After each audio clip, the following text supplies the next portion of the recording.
Welcome to the Fandemic. This is a podcast that celebrates all the things that we feel are awesome in hopes of spreading our fandom to you. We have several types of shows. In the Lone Star, I go through the best bad reviews I can find based on title alone. In Prevenge of the Nerds, we tell the stories that could have happened before and after your favorite TV shows, movies, and so much more. In the Fandemic, we look at supporting cast of properties we adore, tribute our favorite actors, movies, or if it's been a while, we just catch up on everything. And so much more. I have interesting conversations with amazing people. I'm the self-proclaimed Emperor of Awesome. And with me, I have the unverified twin of Dwayne The Rock Johnson in the eyebrows, the unverified twin of Dave Batista in the head wrinkles, and the unverified twin. Jube. Good call, man. Good call. I got you. Yes. Woo. I need to watch that again. Remember, Jube means friend. It does. It does. And the unverified twin of Shamar Moore in the nipples. Boom. Who are you and how's it going, buddy? My name is Brian S. Dennis, where this week the S stands for Nevermore. Nevermore. I wonder where that's going to come in. And also, ladies and gentlemen, as you check out my background, remember, only the Thundercats is it a positive to call someone a hoe 3 times. or if you're Santa Claus. Or ho, ho, ho. The running joke when I was a kid, this is horrible. So yes, Santa Claus is real. Yeah. But the running joke in my neighborhood was Santa didn't always deliver to our houses because you don't take a bunch of black women and call them hoes. Like that's dangerous. Like, hey, Santa. Hey, hey, like we want the presents, but hey, keep our name out. Pull the Will Smith. Keep our names out your mouth. Yes. Especially the president is under the bed. Yes. Well, see, those presents are strange that they come in like black bags and boxes that are nondescript. And, you know, sometimes Santa's, he's coming down the chimney, you'll hear, and no, it's not a toothbrush. It's not no, it is definitely not. But as most toy stores, there may be a Woody, and there definitely is a Buzz. Oh God, Disney, please do not sue us. Seriously. I mean, Disney's got its own problems right now, man. Facts, dude. Okay. Facts. So I want to get your thoughts on this. Okay. All right. So we got the new Trolls movie coming out here in a couple weeks. Yes. We got some good stuff coming up. We have, right. I mean, Taylor Swift Eras kind of took over the world. We got Killers of the Flower Moon that came out this week. I'm sorry, 3.5 hours is just a little longer than I want to sit. Did you did you actually watch it, or I haven't watched it? I might go see it tomorrow. If it depends how fast I get all my work done. Okay. A friend of mine, by the way, now we love us some B&B. However, your competition, Des Moines, the Varsity, is not only because a friend of mine went to. Not only is showing it, but they have a live orchestra playing the soundtrack during it. Really? Yeah. That's badass. Yeah. So I think it's very select shows that does a lot of coordination. But a friend of mine went to it Friday night and said it was awesome. So yeah, that would be really cool. That would, I mean, like I would want to do that for Star Wars, man. Yeah, could you imagine so cool. The Imperial March? I just want to be the dude hitting the drum, right? Yeah. Oh yeah, absolutely. The Force theme, dude. There's something about the Force theme that just makes you feel like you can open up doors. There's a guy I follow on TikTok, and I meant to send it to you. Basically, totally would be like the third member of our team. Basically, he's a music producer, and all of his content starts off the same way. He plays both himself as the actual music producer and like his own roommate. So basically, just change his clothes. But basically, his roommate version comes in and talks to the producer version, and basically will go, hey, can you imagine? And when they use some very nerdy music, and we're like, this would be great if you added a trap beat to it or something to it. So like one of them literally is him going, and the best one is like, what if the Avengers theme song was done with a trap beat, and literally it is that entire Avengers thing, and they intersperse when Chris Evans goes, when he finally says the line, Yeah. And so you see this really great beat, you kind of feel it, all of a sudden it stops, and you just hear Chris Evans go, "Avengers, assemble," and then the music kicks back in again. And I'm like, ah, for It like just hits you. yeah, for like 3 minutes. I'm just with my headphones on. I'm sure I look quite the sight. I just like throwing my hands up. Yeah, it was Right. interesting. So I yeah, love it. yeah. But three and a Awesome. half hours for a movie that doesn't involve time travel or five. No, it'll be seven. It's six. I really thought it, or six magical stones might be a Right. little long. Yeah, I'm here. All right. Well, let's play the music and then we'll find out what's our favorite stuff Of the that's week. recently come out. Are you ready? Let's get it. Play it off my key.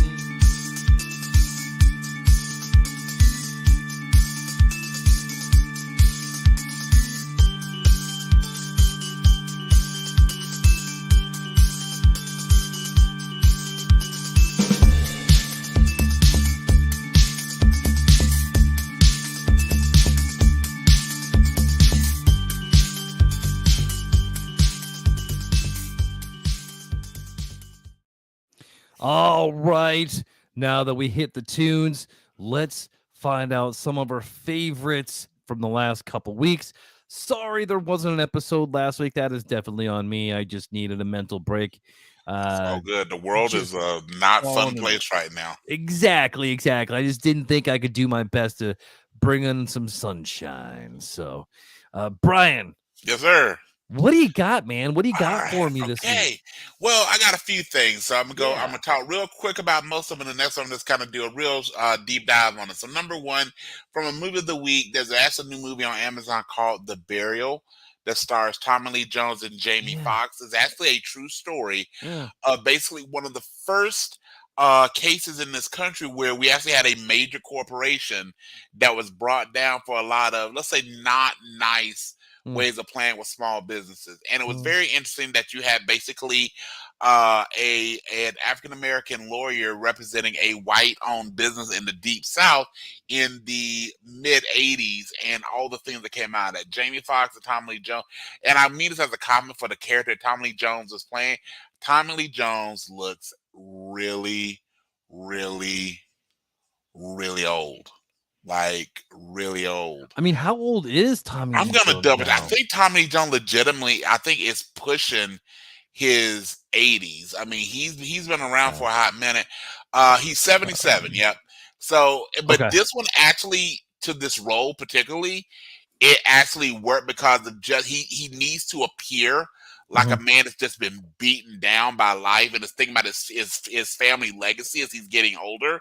So his age played to his strength in this one. But if you get a chance to check out The Burial, I give it probably 3.5.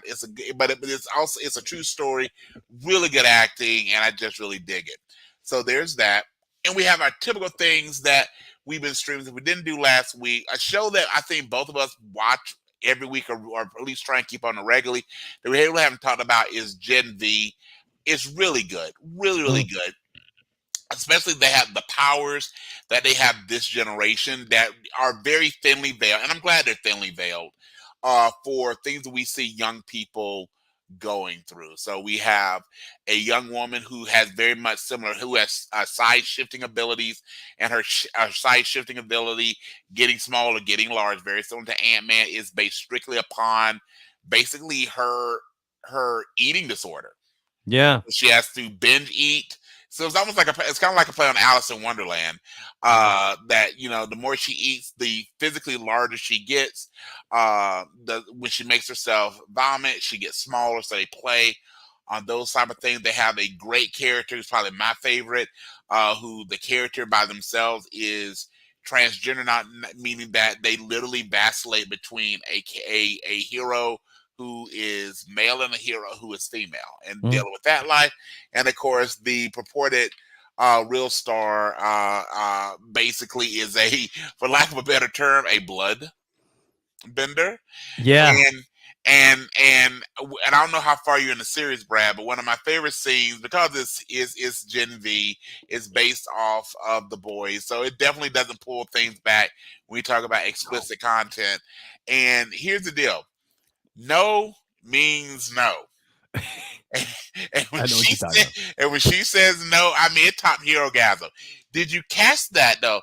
The character's name is Rufus, which sounds a lot like Rufy, and that makes his powers make a lot more sense. So Yeah. really digging that, and I also like the fact that we got our first sighting of Jensen Ackles this past week. If you've not had a chance to watch that, and I just liked it because he was talking about a character named Sam. That brought all my supernatural happy vibes back. Yeah. Uh, Loki is going really, really well. A couple shows, Brad, that are on NBC that I'm really digging are Is Found and The Irrational. I don't know if you've checked those out. They are fantastic. Especially Found, where we have the villain of it being our buddy Zach Paul Gosselaar. Mark Paul Gosselaar, who Zach Morris. who plays creepy Yeah. really, really well.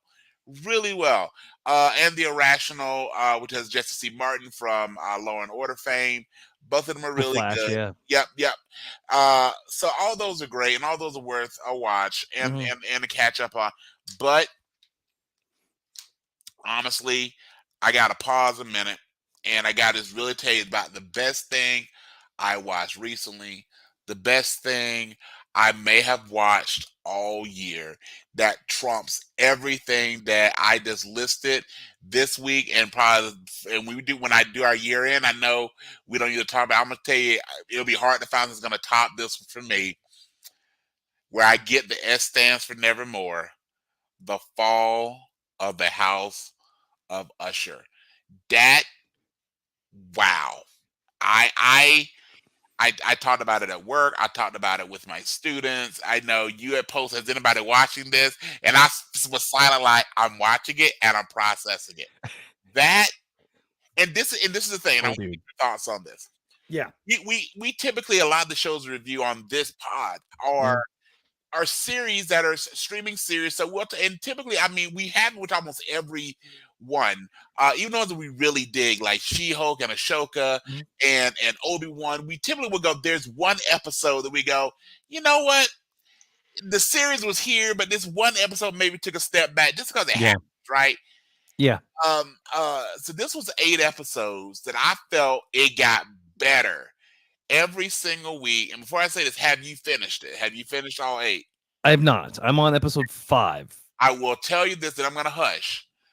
The 8th episode is it is chef kiss. Nice. Ashley does that. I had to steal it. That is, there are a couple scenes in that is literally just this. It's a quick it's dialogue, extended Yeah. dialogue scene. Bruce Greenwood, man, is so good. Yes, Bruce Greenwood is amazing, but Carla Gugino, if she does not get an Emmy nod for this, because the more the episodes, I'm gonna not drift into spoiler, but the more the episodes you get, her character is there more. And when they do episode 8, it does everything that a finale should do. And it is just, I mean, the cat Carl Lumley. So again, okay, so Isaiah Bradley, Mantis. I mean, we know him. I mean, I've shared before. I Yeah. love his acting. He's fantastic. You got Bruce Greenwood, Mary McDowell as the Yes. sister. Dude, she's freaking yes, amazing in this. And Yes. come on, and how can we skip, bro? Mark Effin Hamill. I know, dude. I didn't even recognize him in the first episode. I was talking to my wife, and I'm like, "Is that Mark Mark Hamill?" Effing Hamill. Can we talk something about? Because we review wrestling here at times. So you Yeah. know Seth freaking Rollins. From this point forward, Mark Hamill would be known as Mark Effing Hamill. Yes, bro. He just wait till episode 8. Just gotcha. He's fantastic. He is so good. So good. I am actually rewatching now for the second time, and I think I'm up to episode 3. Just so good. Catch everything you didn't catch. And also this is not a spoiler or anything. Everything about the series, if you just do some of the background on the series, everything about the series reflects something Edgar Allan Poe. So The House of Fall of Usher is a story by Edgar Allan Poe. But beyond that, every episode's name reflects what Edgar Allan Poe either short story or poem.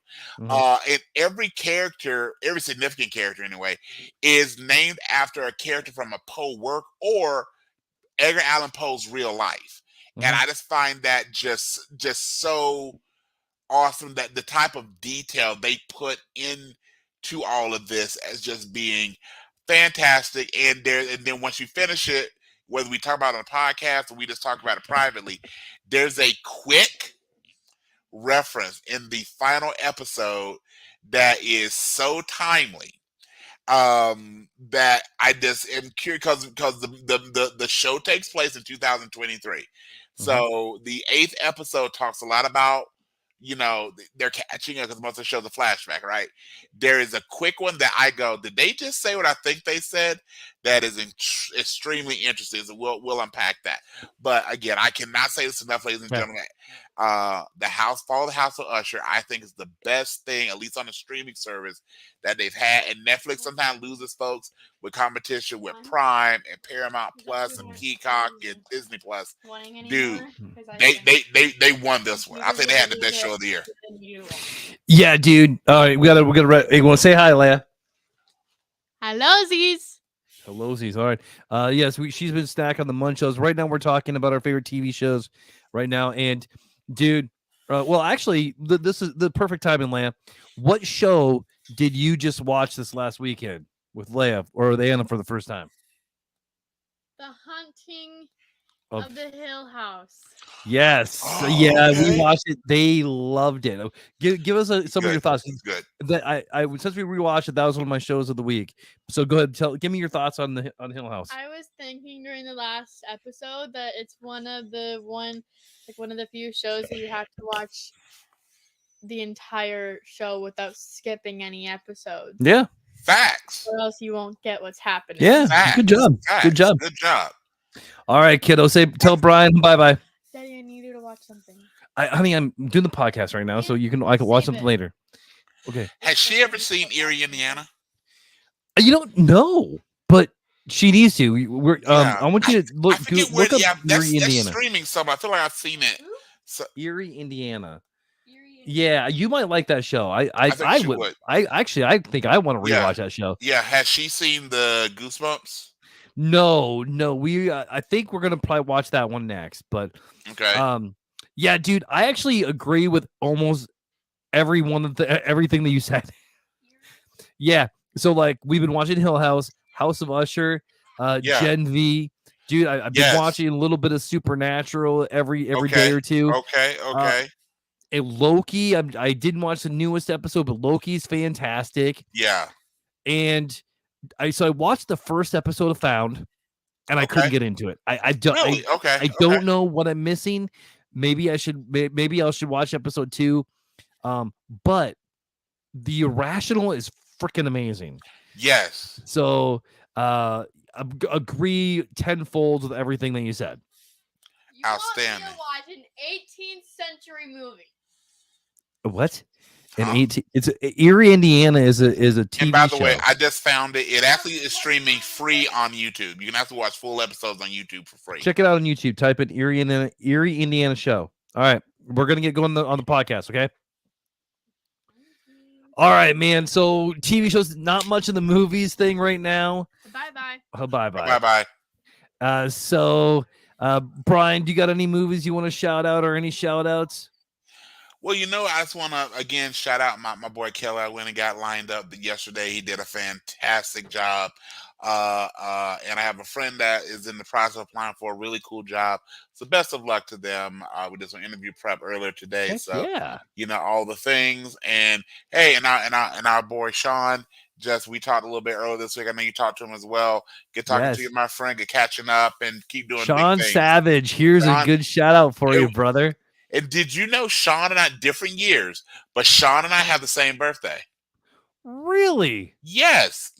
I hate to say that I'm born a little before him, and maybe a little more than a little, but we have the exact same birthday. So July 18th was it? In fact, myself, Mr. Savage, Vin Diesel, and Nelson Mandela were all born on the same day. Different years, obviously, but all born on the same day.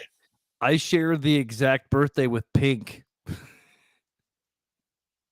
So if you have any pull to get her on the show, bro, I Right. mean, I mean, like, hey, we're yeah. birthday buddies. I mean, I think that should be that might be our new hashtag. Bring the pink. I mean, I'm Bring thinking on the pink. yeah, bring on the pink. And knowing the humor that you and I like, we're gonna destroy that. I also Yeah. have been rewatching Big Mouth because I got out of Big Mouth. So I started rewatching at season 2. And other than the occasional episode, I go, really? It still cracks me up. And it's Nice. probably because I have the humor of a 5-year-old. But but I do. I mean, I think there's some actually really good, insightful episodes. Or who doesn't love the horror monster, right? Right. Now, with all that being said, Brian, you got some. You have an honest ad. Let's go ahead and hear your honest ad today. So here's my honest ad for something that is very prevalent this time of year. Bradley, my honest ad. Double, toil and trouble, fire burn and cauldron bubble. From the depth of hell arises a treat that is really a trick and bears no prizes. Orange, black, unbearable to taste, destroy it we must with great haste. As the seasons change and leaves fall, this bitter work is left to us all. Spells are cast and deals are made. These bite-sized horrors chill the grave. From nearly gone to the freshly born, across every mouth sound the horn. Come on, All Hallows Eve, and we have been warned.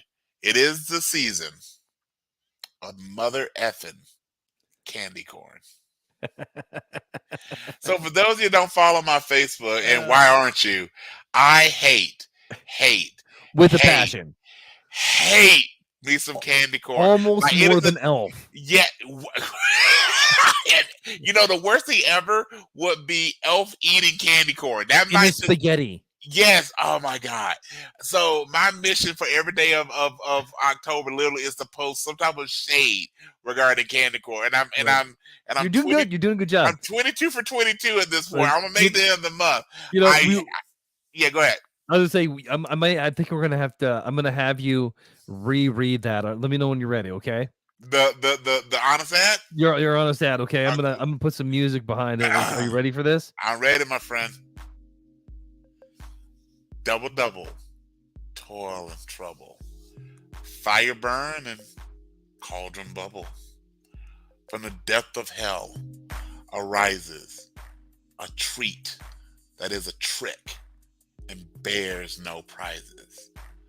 Orange, black, unbearable to taste. Destroy it we must with great haste. As the seasons change and the leaves fall, this bitter work is left to us all. Spells are cast and deals are made. These bite-sized horrors chill the grave. From nearly gone to the freshly born, across every mile sound the horn. Come All Hallows Eve, we have been warned. It is the season of candy corn. Bro, that was fun. I love it, dude. I started vibing on that one, man. I was loving that. Wow. Hey, yeah, that was the thing. Go ahead, sir. What are we talking about? What's our main topic? I guess if you know the episode, if you're checking it out, what's our main thing tonight, man? Our main thing tonight is again, like most of our shows, we started throwing out a different idea. Well, we should talk about that. So a great show that you and I both love. But then again, in a kind of like you just heard us talk about Erie, Indiana. I'm sure that's going to be a future episode. Yep. We got to talking a bit about just shows from the 80s. Because we talk a lot about Star Wars and He-Man. And I think a show that's kind of the a combination of the two of those is Thundarr The Barbarian. Yes. It is I think when we talk about shows that we talk about the 80s a lot because we grew up in that era. So we talk a lot about Thundercats and the Master of the Universe, Mask, and I think this probably wasn't actually maybe a late 80s, early 90s show. You talk about Cops, that came out in as well. But a lot of those, that appointment cartoons you will watch either after school, like Thundercats, Silverhawks, Transformers, G.I. Joe, or the real Saturday morning ones. And that one of those was Thundarr the Barbarian. So we're gonna prevenge a little bit of Thundarr. I've got a few tats later Thundarr, but yeah, we're gonna get deep, nerd deep. Yes, With we are. Thundarr the Barbarian, my friend. Well, speaking of tats, why don't you go ahead and give a tat real quick, man?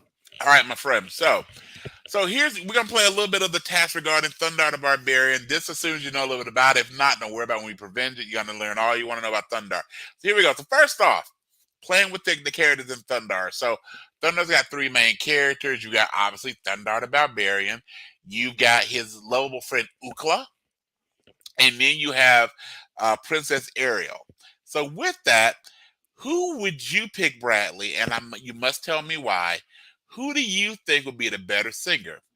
Ariel from Thundarr the Barbarian, classic Ariel from The Little Mermaid, or the not my Ariel from the live action Little Mermaid? I'm going to have to go with classic Ariel, animated Ariel. Okay. Haley Berry freaking she can sung sing. those seashells She can off, sing. man. There's no doubt. Well, hopefully not. Like, she's a minor. So hopefully not. Hopefully the seashell stayed on. Yeah. But yeah. Yeah, don't sue us. But yeah. Yeah. Yes, the animated Little Mermaid, for sure. Okay. Very cool. Very cool. Why? Under the sea. Yeah, tell me why. Yeah. Just, man, I think she set the standard for all future Ariels. And it's been granted Princess Ariel from Thundarr was way before the animated movie, but there was no singing in that, if you know what I mean. Yeah, know what I mean. Right. And let's not forget that, the lesson that the Ariel Classic taught us, which of course we were all little girls to really take, is it's okay to change everything about yourself for a boy, including giving up your voice. Yeah. Thank you, Disney. Thank you. Yeah. Again, Disney, you got some issues. Remember, man. everyone there gets a little salty about Disney. Hey, family values. Remember, that's the crux of the Little Mermaid. She gives up everything of who she is, including her voice, for a boy she met one time, and I believe he was unconscious most of that time. And if you go way old school, she was really into it because she wanted to steal his soul, because mermaids don't have souls. Yeah. So again, take that when you say not my Ariel. So Yes, question I was going to ask you a little bit ago. All right, so got Trolls coming out. That's going to reunite NSYNC. And then a week later, you have the newest Disney animated movie Wish come out. Okay. Do you think Wish has a fart in the wind chance to do anything against Trolls? No. Either, but no, the reason then you're going to have a large segment of today's population, movie-going population with income to go to movies, that are going to go for no other reason than to see virtually the animated versions of Justin and the Boys get back together, know, and that is going to do that. I remember, quick tangent, when ABC was doing this thing and they would bring back groups from the late 80s and early 2000s, even groups that they didn't have a whole lot of staying power, and just to see, especially if they carry a primarily female fan base, and it shuts stuff down. I remember them bringing back Hanson just to do a live acoustic performance of Bop, and the place was packed to the rafters. Yeah. NSYNC had more than one hit. Justin Timberlake is still out there. Now, I will say, the one thing that I really hope, that somehow you have this grouchy troll that's voiced by Chris Stapleton that shows up in it. So, again, I know the movie's already in the can, but if they can figure out how to if they didn't do it, just to call your boy Chris, like, hey, come on. I just need for like one. If Sing 2 could give us Bono, I want Trolls to give me Chris Stapleton. Just throwing it out there. I mean, yes, they would automatically win. No, it's not even a fight. Awesome. Well, good, Tat. Do you have more of that, Tat? By the way. Yeah, I got a little bit. Oh. I got a couple more. By the way, Wish has as much a chance of competing against trolls as you and I giving Andor a positive review. All right. I mean, So- it's almost like a wish, right? I mean, you gotta wish. This is my real quick impression every time I watch Andor. Yes. All right. Okay. Well done. Yes. And Yes. Snore. Okay, I got 2 more quick tasks for you. Yes. All right. So, which is the better sword? I think this might be a thing for you to really puzzle over. So, any lightsaber. I'll let you pick the lightsaber. Give your Star Wars aficionado status. Okay. Thundarr Sun Sword or Lionel's Sword of Omens. In the 80s, we were all about the phallic symbols. So which of those 3? And only one. Sun Sword, any lightsaber. That might let you have your bets there. Or Lionel. And again, Lionel's Sword of Omens. So what are they doing? Is it just what is my favorite, or like in a fight, in a 3-way fight, what sword is going to come against? Yeah. Okay. Which one if you had to go into battle? Okay. Okay, the villain is Thanos. We'll give you someone that's really tough. So you go into the battle against Thanos, Galactus, somebody that's just this Omega level villain, and you're given one weapon. It can be any lightsaber, or the Sun Sword, or the Sword of Omens. Which one? By the way, if you pick a saber, I want to know which one and why. On top of that. Well, this may surprise you, but I'm not going to pick a saber. Okay. I'm actually going to pick the Sun Sword. Over the Sword of Omens. Over the Sword of Omens. Okay. Just because the Sun Sword can block magic. This is my best De Niro. That's a good point. Yes, that's a really good point. So therefore, if a Sun Sword gets in a fight with a lightsaber, the Sun Sword should win. I mean, I guess it depends on who's wielding it. Also, the Sword of Omens, it would also win because Sword of Omens is a magical sword. So yeah. So, and by the way, whether we're talking a lightsaber, the Sun Sword, or the Sword of Omens, all of them basically, hey, let's give a little boy a small phallic symbol, and due to just the power of his will, watch it grow and strike down his enemies. They should have just given him a green ring. Give him a ring that the Family sword values, goes out of ladies and gentlemen. Family values. Family values. Yeah, okay. Schwartz. The Schwartz. The Schwartz would have been great.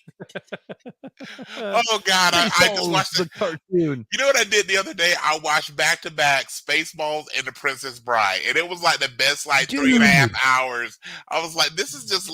I was so thankful. That made me so thankful for my childhood. How could you not feel bad after that? I mean, bro. I mean, whistle while you work. Yes. I was like, this is fantastic. This is fantastic. That should be mandatory once a month. Like there should be actually places that you go, like in mental health places. Be like, you know what? We're gonna watch the best stuff. We're gonna watch on Monday. It's gonna be Karate Kid. On Tuesday, it's gonna be Rocky. On Wednesday, we're gonna do Princess Bride. I mean. And you're gonna come every day. This will help. This will help. Yeah, this will get you in a good play.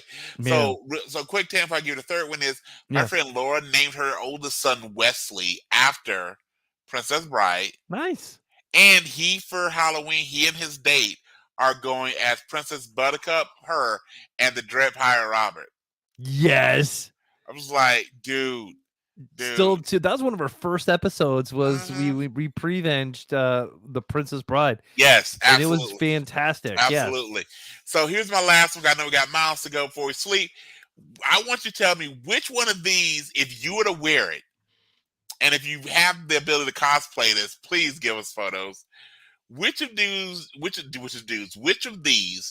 do you think would be itchier if you wore it? Thundarr's onesie or He-Man's loincloth?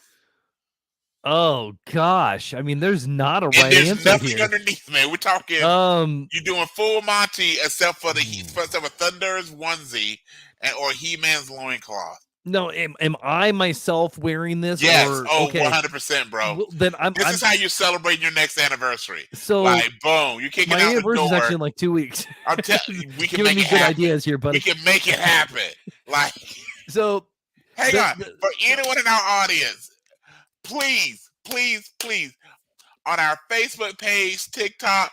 Go hashtag Brad's anniversary. We want to see Brad in either a furry onesie or a furry loincloth. I know what I want to see because I'm your brother, but I want to know which. Right. Seriously, yes, yeah. Maybe, and please, I know your wife doesn't listen to this. Really, don't let her listen to this one. But which one you rocking, my friend? Here, okay. I know what I should rock is not what I'm going to rock. I'm going to go full on He-Man loincloth. We're going to do some helicoptering. Yes. I mean, this is going to happen, You got to do the Captain Morgan pose with the 1 foot up. Oh, God, yeah, man. Like, yes. I mean, just because the top is just going to be too much. Now, if I have to go to work, because I'm already thinking about doing the Pringles can. I'm already thinking of being the Pringles can. I got the handlebars doing pretty good. Yes, I think I might trim down the beard pretty good, and I might be the Pringles can. Yes. But man, like I would probably get fired if I don't do if I just do the loincloth. Bro, I just hit me. The ultimate manliness pose would be rocking the He-Man loincloth while doing a Captain Morgan pose, but doing the blue steel face from Zoolander. Like, if you could combine all that, shut the front door. You've just won life. I'm gonna be thinking about this for the rest of the evening. I'm gonna be texting you later and be like, dude, that's the struggle is real. That's the one, my friend. Okay, those are my tasks, my friend, and you did a great job. So let's talk some Thundarr, get into the weeds. You want me to throw a couple quick facts out for you? Yes, and then I have a good, cool fan cast too. Okay, let's roll here. So there's a couple things. Number one, Thundarr. If you don't know Thundarr the Barbarian, it only ran for about 3 seasons, but really it ran for 2 because season 3 were reruns of the first 2 seasons. But it came out in 1980, 1981, and had a little bit of a break. Then again, they recast everything for 83. I loved it because it also was on the USA's Cartoon Network, which aired on Sundays. It is set in the year 3994, so a little bit away. Here's one that I thought was great.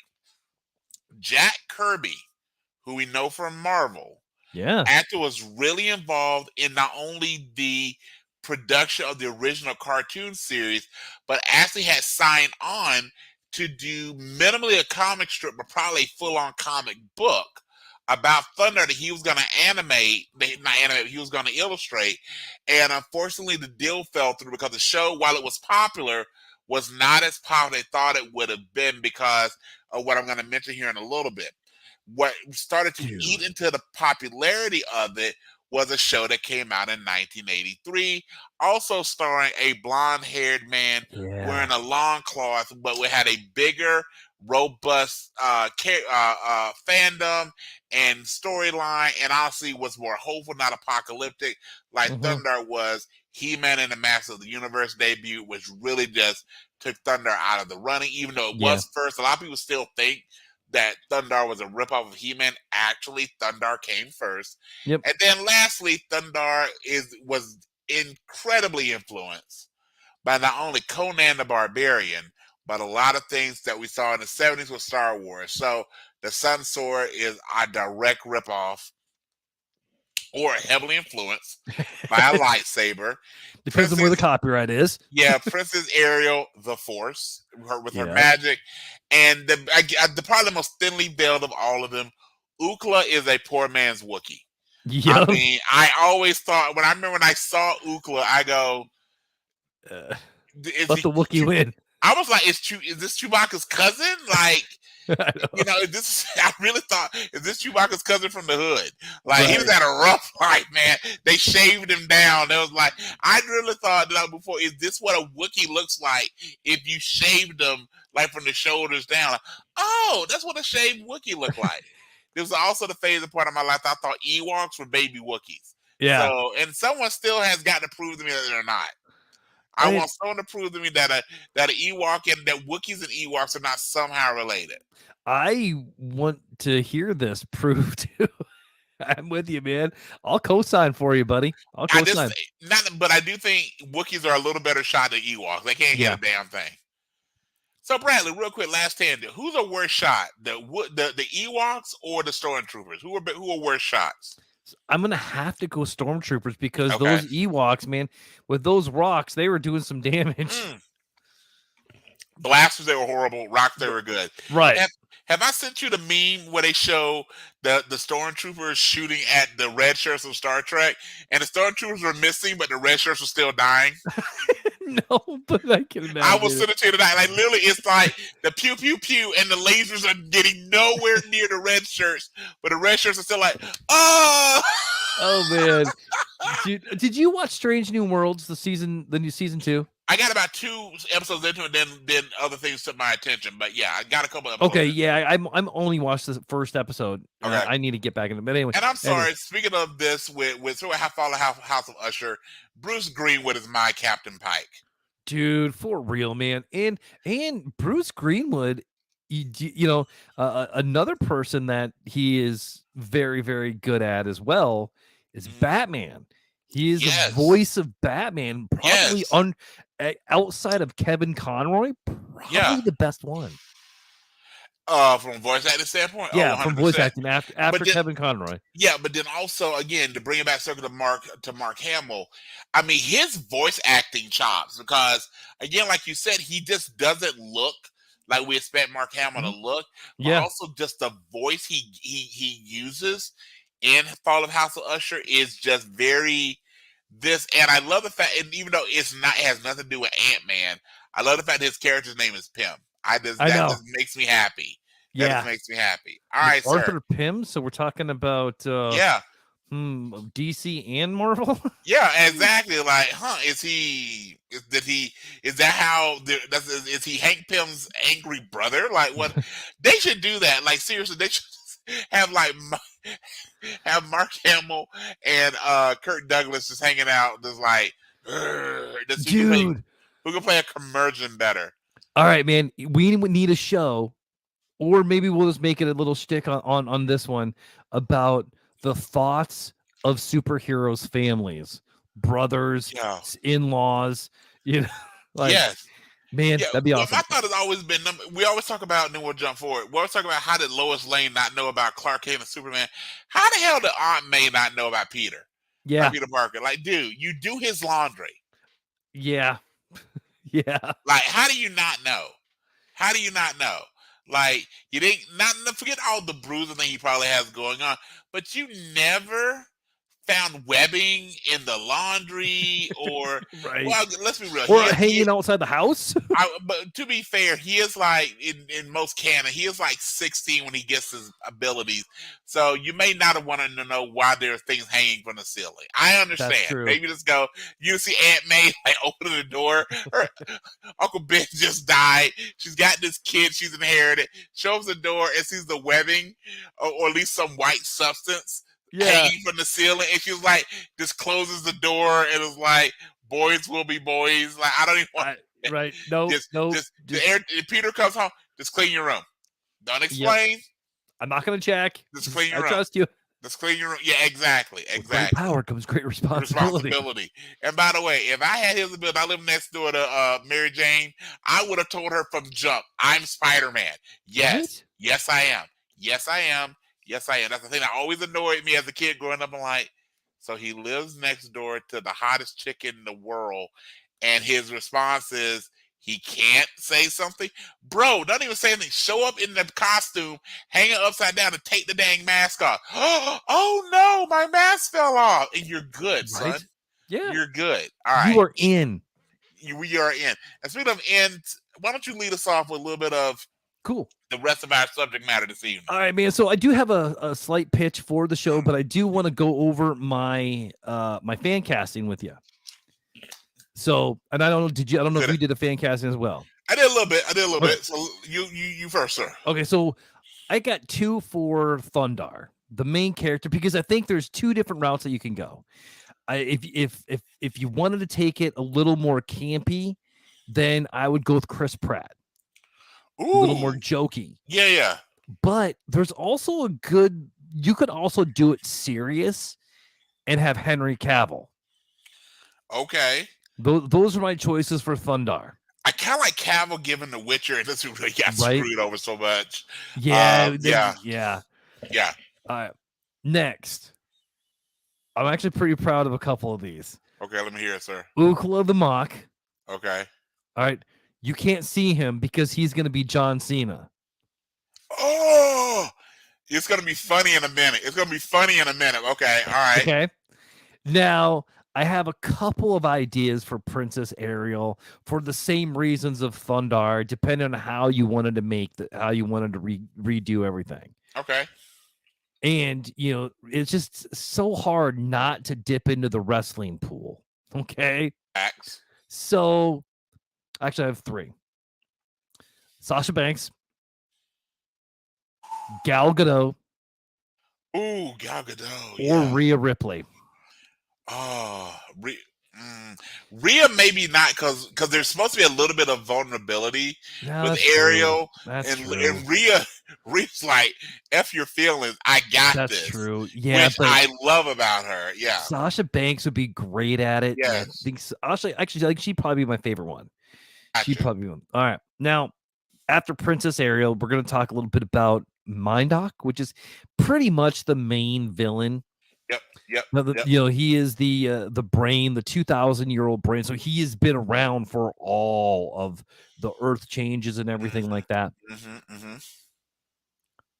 Andy Serkis. Okay.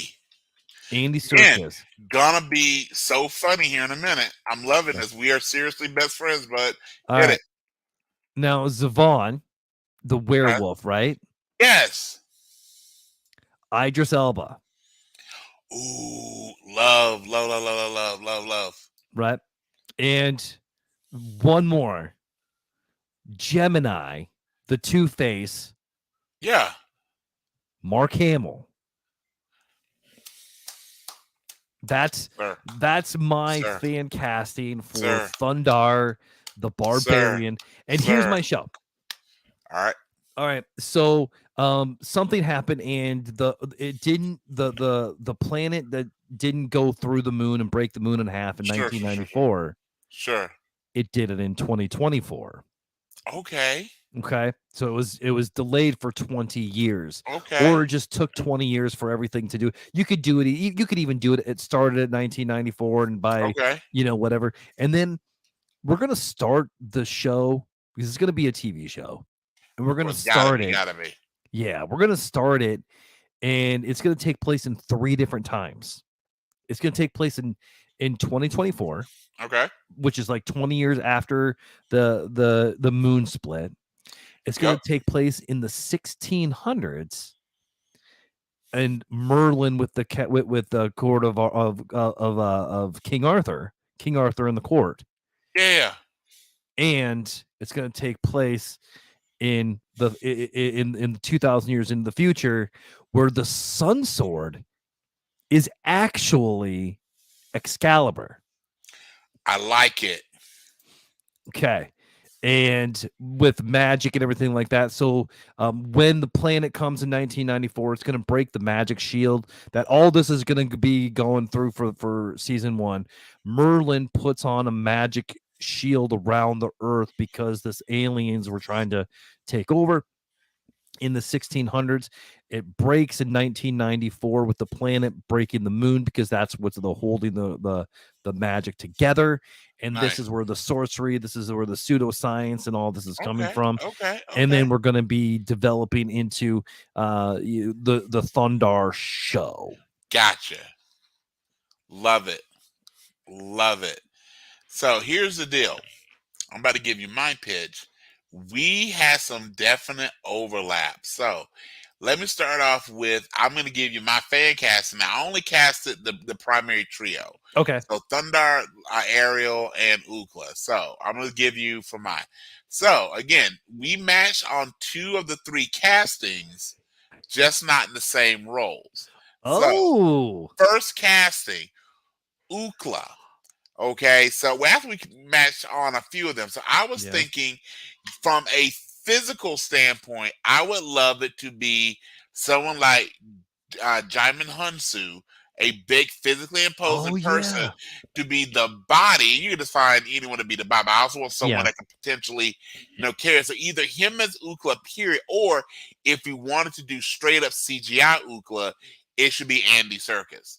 So I had a couple Mm, thoughts on that. So I just think someone that could do the voice and some of the movements, and you do some motion capture, and you just basically making this big physical creature. Number two, this is truthfully a fan casting, but I was thinking Princess Air. I thought about who would cast as a brunette who could capture being a badass, being vulnerable, and also thinking that I want someone that's got a lot of nerd cred. We know Circus does, so the next person, what I thought would be, famously, she played Faith in Buffy the Vampire Hunter, and in Angel, I thought Eliza Dushku would be fantastic. nice, By the nice. way, a very very slept on show is Dollhouse. If you Agree. yes, That show was Joss that Whedon was great. Joss Whedon has gone Joss Whedon, and probably he's going Right. to be over there for a hot minute, which means we've never gotten a second season. God, I can't think of his HBO show that was really awesome, but at the same time, I get it. But I think Eliza Dushku would be awesome. By the way, one of my favorite episodes of not how do I meet your mother, but Big Bang Theory, when she has a one-off as an FBI agent, and to watch the guys all lose their mind because I would agree if Eliza Dushku came to investigate me, I would probably plead guilty, whatever she told me to plead Right. guilty to.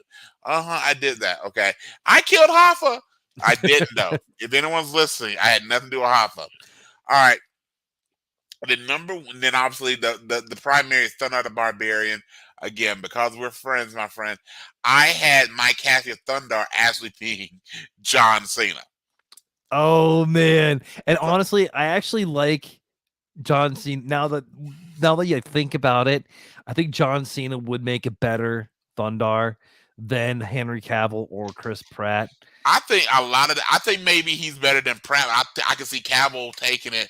I think here's the deal. I think Cavill's gonna bring more acting chops. I think Cena's Mm. gonna just have the physique of it, right? Yeah. So I Yep. think either one of those. I just love the fact that we both put Circus and Cena in there, and just in different roles there. All right. So here's my pitch of the actual show.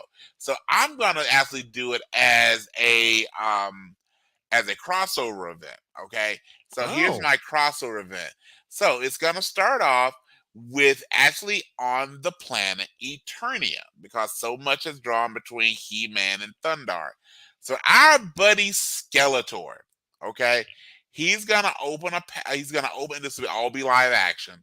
He's Yep. gonna open a portal to hopefully because we don't know, other than the Master Universe movie with Dolph Lundgren. By the way, Dolph would have a place here as the King of Eternia. Okay, but I would have I literally have I didn't go too much in the fan cast, but I did know I want Dolph as the king and Brigitte Nielsen as the queen, just because. And I thinking it through, how awesome would it be to have Stallone as Skeletor? Just like, Dude. yeah, yeah, yeah, He-Man, like, yeah. hit you with I'm the sorry for thing, our you know? fans that are listening to this. Like, what the hell are they doing? Okay, but anyway, okay. So back to the pitch. So Yes. Skeletor open, because they've been a little fuzzy on when on the timeline of when Eternia is actually occurring, right? So why can't Eternia occur in either 3994, or just as Skeletor opens up a portal, instead of getting to Earth's present, he opens into Earth's future? Because Skeletor isn't always the best at magic. True. Or math. Quick tangent. Who do you think is actually a better sorcerer, Skeletor or Mumra? Mumra. Facts. I would agree. Yes. I would agree. Yeah. I would agree. Because I like Mumra better. Yes. I guess. Yeah. Mumra or Monstar? Oh, Mumra. Okay, facts. Okay, Yeah. back to it though. Okay, so Skeletor opens a portal from Eternia to Earth, but he accidentally or on purpose opens it in 3994, and when he sees the apocalypse that Earth has gone through, instead of him going into it, but what does happen is he accidentally transports Thundarr, Arya, and Ukla into Snake Mountain. Well, in that moment, Evil Lyn quickly places Ariel under their spell and kidnaps Ariel. So when Thundarr and Ukla wake up, they're told that the evil He-Man has kidnapped Princess Ariel, and they need to fight and to get Princess Ariel back and to bring Skeletor the Sword of Power. So upon their way, they attack. It's before He-Man. They attack He-Man's allies.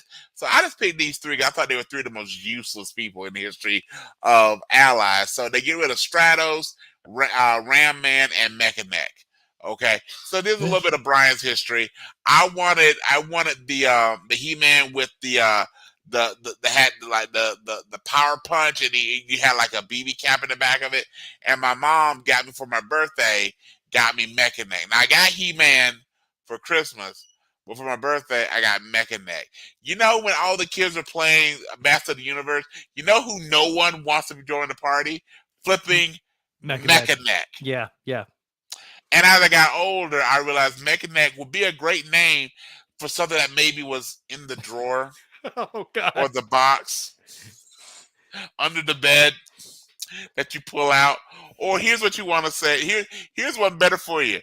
Hey, son, you know, when I met your mom, her nickname was Mechanic. Oh gosh. And we're moving forward. Okay. All right. Cool. And again, you know what? Please don't sue us. These are just jokes. All right. So anyway, so again, Thundarr Ukla have no problem dispatching Stratos, Ram Man, and Mechanic. They get ready to fight He-Man, Man-at-Arms, Teela, that full group of people. Along the battle, Ukla is injured, and Ukla is actually rescued by the sorceress, who explains what's going on, and that lets Ukla get through to Thundarr. And what we have at the end of it is we have Thundarr, He-Man, and the heroes aligned for the big battle against Skeletor and his group. And that's when we get a sighting of my personal favorite villain from the Massive Universe series, our boy Hordak. So I think nice. Yes. And given what you said, Hordak would be, and again, we would do, I would do these again as a Netflix series, but you would drop them very, very incrementally over a year. Like you maybe would write as Netflix movies and maybe do 3 of them. And the final one as Hordak would be that one, and it would be our boy Idris Elba would be Hordak. Dude, that's awesome. So that's my fan casting of Thundarr the Barbarian meets He-Man. And you know, I'm thinking about who on earth would I cast. So to be continued, who would I cast as the Master of the Universe? So that would be my pitch of how we bring a Thundarr into the new world, into the new generation. Man, that's great. That's great. I don't think you could go wrong either way. And I definitely think it is time. Plus seeing Idris, I'm sorry, not Idris. Plus seeing a lot of the Dushku in like the knee-high boots with the light blue onesie, and just that would be amazing. Running for no reason, falling, and maybe being tied to the wall. You didn't think about this at all, did you? At all. Yeah. No. Yeah. So let me quick give a shout out. A good shout out, which is let's get that shit out, man. Go ahead, just get that shit out. Get it. My friend, if you've never drank it, one of the best gins I will suggest in my now empty bottle is Hendrick's Gin. It is gin steeped in cucumber. It is flipping-tastic. And if you miss with a little limeade, which is what your boy did this evening, it's a wonder to behold. So that's where we're at there. All right, sir. Nice. All right, I think you got some AITA. I got 3 stories. We're gonna go over 2, and I will let you pick them by title alone. Let's hit it. All right. I have a scary story called "I Don't Have Much Longer Until It Knocks Again." I have an AITA. That sounds like the worst DoorDash delivery. I know. No. Right? Okay. And that is why I picked it. I have an "Am I the asshole for wanting my child that lives with me to have his own room?" Okay, we're definitely doing that one. I don't care what the other 2 are. We're definitely doing that one. Okay. All right. And I also have "Am I the asshole for allowing my wife to cook for 7 hours by herself to prove a point?" Okay, we're gonna do the scary story and the am I the asshole about my child having their own room. So All whichever right, one that so you want to lead off with, let's do it. all right, we'll do the scary story first. So this is, I don't have much longer until it knocks again. It's almost like you had a box And under it's the bed. knocking. Which, if once you get to the end of Fall the House of Usher, that's going to be extra funny. Go ahead, sir. Nice. I live in the countryside. I've been isolated from the rest of the world my entire life. We don't have any neighbors, and the only town nearby is quite a distance from our house, which is why when we need groceries, we take one big trip so we don't have to go shopping again for the rest of the month. Okay. It's usually just me and my mom. She says that my father is just on a long business trip. But Sure he he is. said that my Sure he whole is. life. That's a hell of a business trip. That breakout session is still going. Yeah. Still going. All right. I'd like to think my father is still alive somewhere. But because we never get calls or letters, I don't think he is. Every night around 12:03 a.m., there's a soft knock on the wall next to my bed. Fuck The that. wall isn't connected to F that anything, for real. just the outside where it's nothing but woods. I used to be frightened by it, but it's happened so often that I've gotten used to it. Some nights it's louder, more aggressive. Other nights it's calm and soft. Again, it goes back to the box. I know, right? Yeah. Uh, This sounds like a scary story. So like, dude, you're really bored, but please continue. as if the person doesn't want me to be frightened. I think it gets angry sometimes because I occasionally hear aggressive, heavy breathing coming from the other side of the wall. That's As if called the person- puberty. Yes, it is.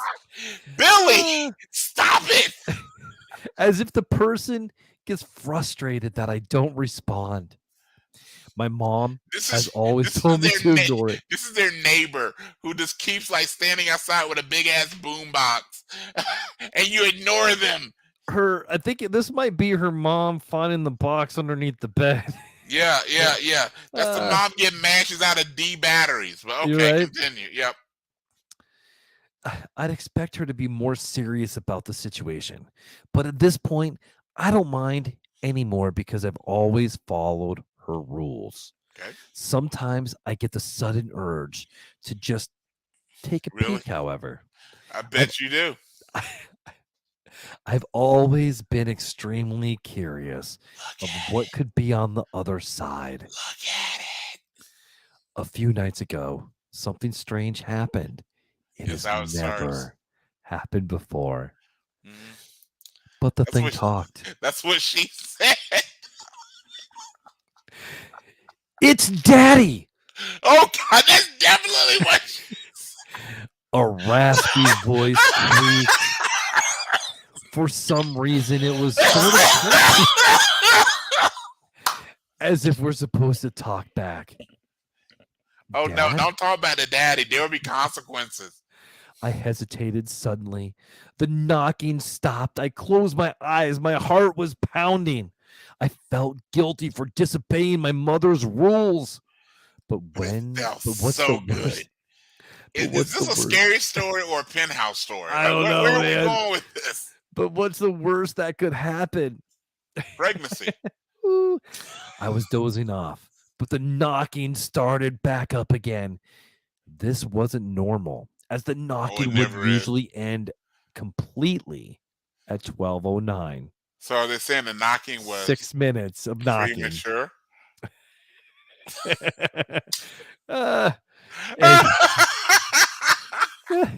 And it was currently 12:14. Oh, okay. 6 minutes all he's got. All right. The knocking was faster than usual, as if the thing was absolutely desperate to get inside. It lasted bet it all was. night. New toy. Let me in. Let me. I burrowed my head into my pillow, trying to drown out the noises of knocking and heavy breathing. Today, I feel the urge to How are finally they not look at hearing whatever this and they're creature has writing been this story? There's around my nothing about entire this life. scary. What if it is really my lost father?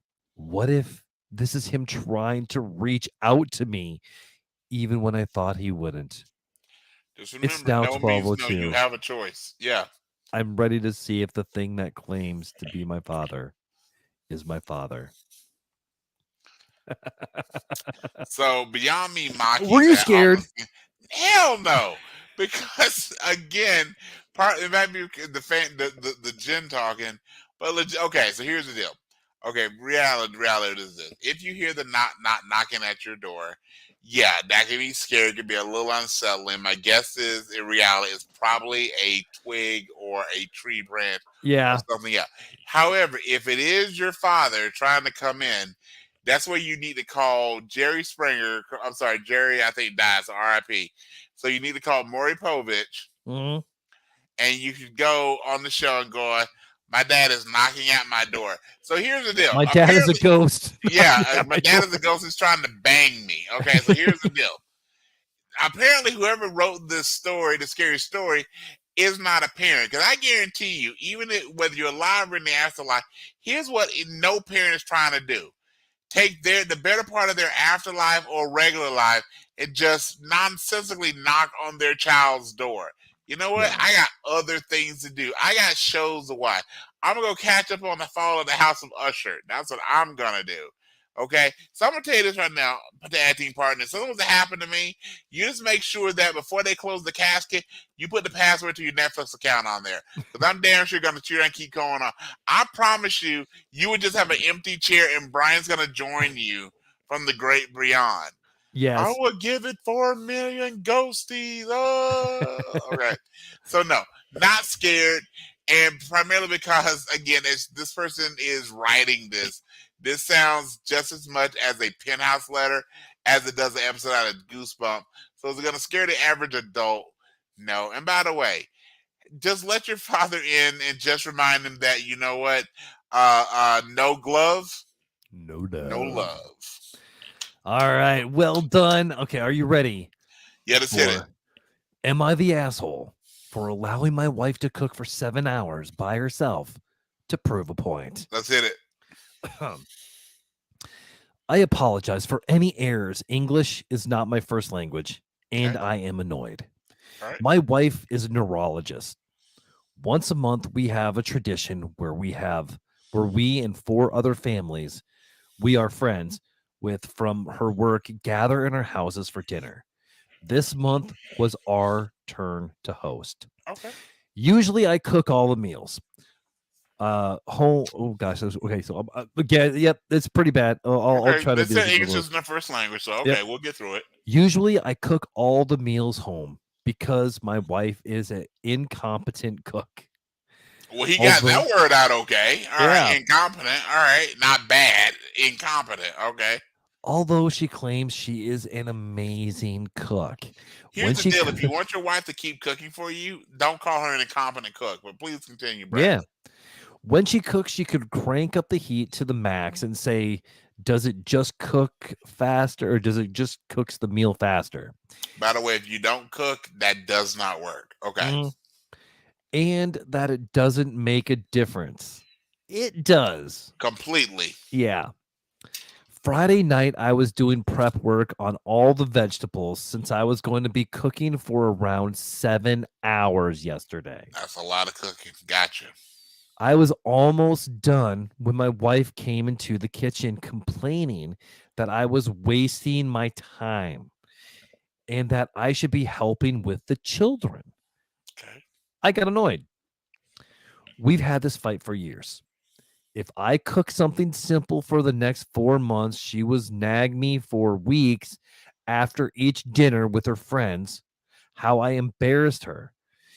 This time, I wasn't in the mood for fighting, so I wrote out the entire menu. Instead of sending Ghost Dad to knock on the door. Gotcha. Right? By the way, here's where Ghost Dad is actually terrifying. Mhm. If Ghost Dad is actually Bill Cosby, That now would be we're terrifying. scared. Now Yeah. we're scared. Yeah. Yeah. All right. So I wrote out the entire menu with the schedule of when each dish had to be cooked. The menu was traditional homemade bread, 4 dips, roast aubergine, roasted bell peppers, cream and mushrooms, sour cream, and caramelized onions. Yo, where's our invite? Number one. That sounds pretty good. Yeah, it does. 2 platters of cured meats and sausages for the appetizers. For the main course, there was lasagna and chicken skewers with an Indian marinade with 2 salads, green Oh wow. salad and cabbage and carrots. Yo, that sounds awesome. Seriously. Right? For dessert, there was a New York cheesecake and a lemon tart with a Swiss meringue. This Yeah. sounds like the best meal I've heard about in a while. Man, So I okay. mean, I want to eat this. They had me a cheesecake, but let's Mhm. keep it pushing. There are 2 options for each because of one of the husbands is lactose intolerant, and Fair. we will seem cheap if we only had one option. My Time wife's words. real quick time out. I'm gonna Mhm. tell this to anyone that's listening, if you ever get invited to my house. I don't give a damn about your food allergies, especially if it's lactose intolerant.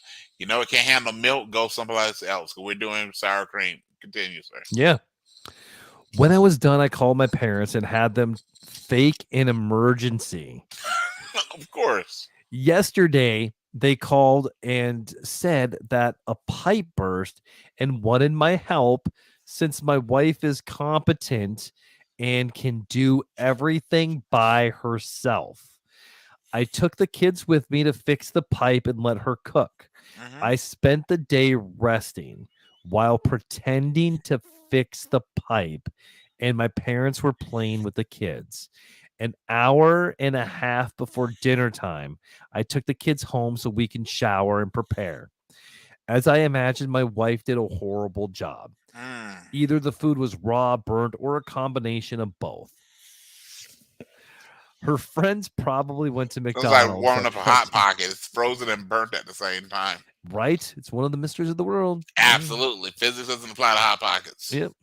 After that dinner, because we have a lot of scraps left, now she's singing a Don't different call them scraps. They're leftovers. right. Or trash in this case, but hey. Fair. Fair. And saying that I abandoned her when I was the one that knows how to cook and she doesn't. And Okay. blames me for the whole fiasco. I still haven't told her the truth, and I'm not planning to actually. That is why I made a new account, but I wanted to know if I was the idiot in the situation because she still hasn't learned her lesson and still blames me. What I do, everything she wants, I'm the bad guy. Mm-hmm. But if I let her do the things how she wants them, Mm-hmm. I'm still the bad guy. Yep. Am I the asshole for allowing my wife to cook for 7 hours by herself to prove a point? Brian, what do you think? Okay, so are you the asshole for having your wife cook on her own to prove a point? No. Are you the asshole for it being 7 hours and with the, I'm assuming, pressure of doing things for friends and family? Yeah, kinda. So here's the deal. Okay, so whether you are married, you just have a consistent partner, whatever your life looks like, everything is about compromise. And the person, the writer of this, I get their point in being that they feel that they're not listened to. So I'm going to teach the person a lesson. Here's what typically doesn't work. And Bradley, you're married, is basically trying to teach your spouse a lesson. Because basically what that does, that sets you up as being the a-hole because there are other adults. And there's no communication. There's no talking. You're trying to help them learn. So here's the real deal. If you want her to acknowledge the work that you do, let you do you, the cooking, all the thing, then you need to have an actual conversation with the individual. So are you the a-hole for letting the person cook? No. Are you the a-hole for letting it run 7 hours and they still are not set up for success and what happens next? Yeah, a little bit. So here's the deal. So here's Uncle Brian's story time. This is what you need to do.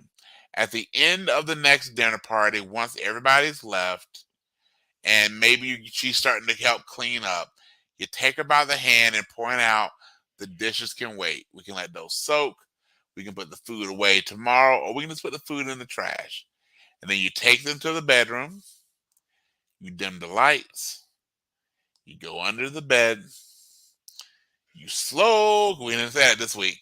You slowly And then pull you the hear a box. knocking at the door. Yes. And you At ignore the knocking at the door. 12:03. You ignore the knocking at the door. Because here's the deal: if all they can do is knock, you can let them. You cannot let them in, or install a ring. You'll be just fine. And then she's like, "Daddy, Yes. Daddy, is that you?" Yeah. And this is your response. You either go yes, or you go, Daddy doesn't live here anymore. Whatever works for you. But here's the deal. Once you get her in, you pull the box underneath the door, you find your inner Samuel Jackson. L stands for mm-hmm. And you know what? You go hard, you go strong, you go deep. In fact, you maybe go nerd deep. Yes, you do. And at that point, you'll be surprised how many of these problems go away. So that is the marriage counseling from your buddies, Brad and Brian, at Revenge of the Nerds. While we approve this message, please don't sue us. And remember, we're free. Yes. All right, man. I can't even add anything to that. That was perfect. All right. Thank you, sir. Brian, where can we find you, sir? Well, before I tell you that, I was going to cover my Better Than Us Human of the Week. If you can't guess who it is, too. My Better Than Us Human of the Week of this week, we name dropped him a few times. I got to get up to Mark Hamill. So whether you know him as Luke Skywalker, whether you know him as the Joker from Batman the Animated Series, or you know him from Arthur Pym from Follow the House of Usher, from voice acting to live action to all the mythology, and he could seriously sit on his laurels and just be famous as being Luke Skywalker in the 70s and 80s and in the latest trilogy. But he doesn't. He has reinvented himself. He's great in Kingsman.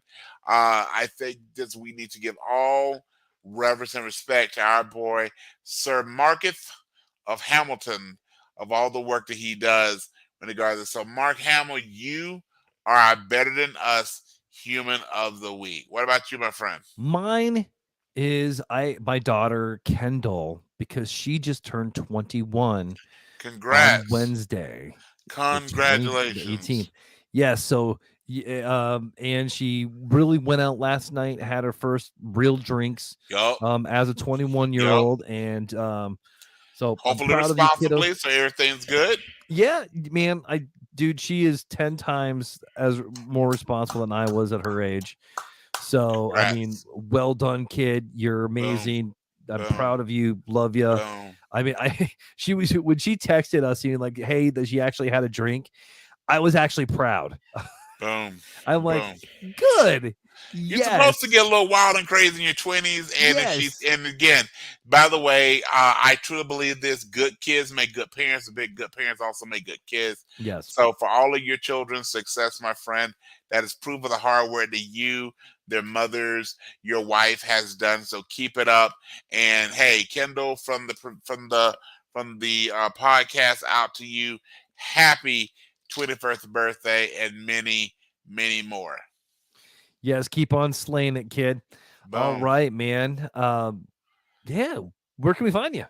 All right, you can find me in the Book of Faces at Brian Stephen Dennis, spelled Steven.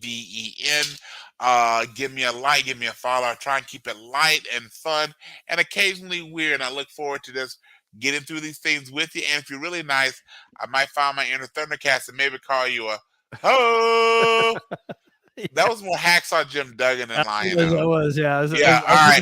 2x4. Yes, sir. Yes, sir. All right, my friend. What about you?